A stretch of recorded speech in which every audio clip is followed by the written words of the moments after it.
Every Friday at this time, we bring people who disagree on controversial topics together in the same room in a segment we call Bridging the Divide. The hope is that they can have a real conversation where both sides actually listen and get a better appreciation for the other person's point of view. Today, the topic is gun control, one of the most divisive issues right now in America. So divisive, in fact, that even people on the same side of the debate find things to disagree on. This is what I want to defend myself, because it's a defensive rifle. Jason Kaz isn't someone you would expect to push for gun reform. There's a 5% chance that it prevents. It's worth it to me. After all, he sells guns for a living. But Kaz made headlines after the school shooting in Parkland, Florida, saying he would support raising the age to buy long guns like the AR-15 from 18 to 21. I don't believe the kids of today are the kids of 20, 30 years ago or 50 years ago. We brought Kaz together with Dave Workman of the Second Amendment Foundation, who writes stories about gun rights and gun ownership. I certainly don't think the problem is with firearms. While both men are staunch defenders of the Second Amendment, they disagree on that one point, whether the age to buy long guns should change. There are millions of 19 and 20-year-olds out there who own firearms. They haven't hurt anybody. They're getting penalized for something they didn't do and they wouldn't even dream of doing. But Kaz sees the move as a way to protect his own rights. It's why he's already raised the age limit at his business. I thought they're just not old enough, but it wasn't just that. I wanted to take it and use it as a means to preserve my rights. When the 19-year-old in Florida happened, I felt the heat from that on my rights to own an AR and high-cap mags.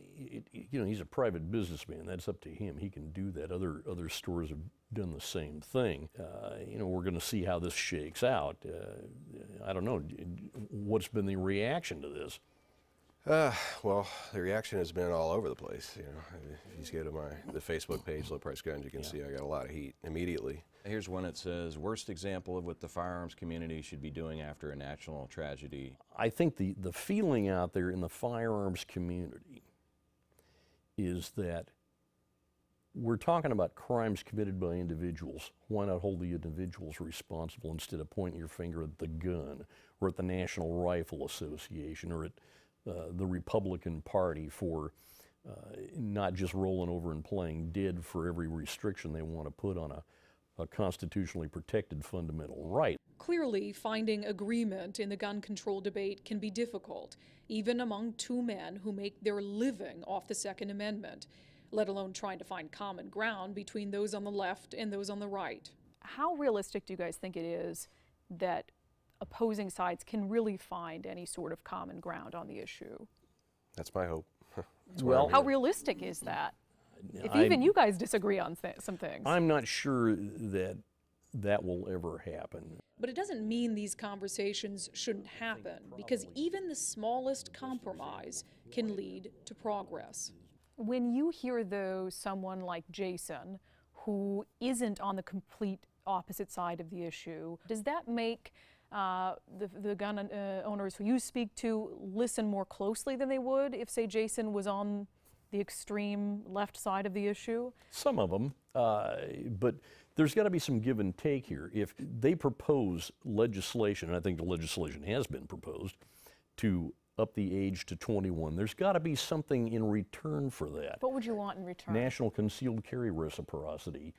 If I pass a background check in Washington State to legally get a concealed pistol license, that ought to be good to go in any state of the union, just like my driver's license. See, now we're getting somewhere, though, because now you're offering something in return for what Jason's offering. It's nice to talk about give and take, but I think when it gets down to the nitty-gritty, as they call it, you're going to find a lot of resistance, probably on both sides, for giving or taking any of that. Was there harm in trying? I mean, at the end of the day, you're back There's where you no harm started. in trying.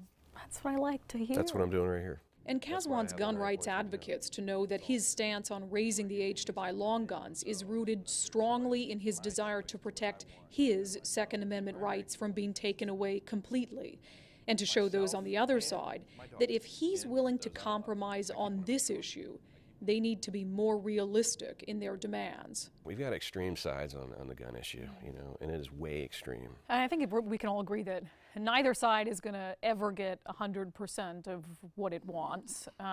Politics is the art of compromise. Yeah, so there has to be certainly a willingness to be able to Gotta be in the middle. You try gotta to have compromise. common sense, and let's call it on that. Do you want common sense or not? Because you can't. Banning guns isn't an option in this country. It's not happening. Bridging the Divide airs every Friday morning at this same time. So until next Friday, try having a conversation with someone you disagree with. Even if it doesn't lead to common ground, at least you can say that you took the time to listen.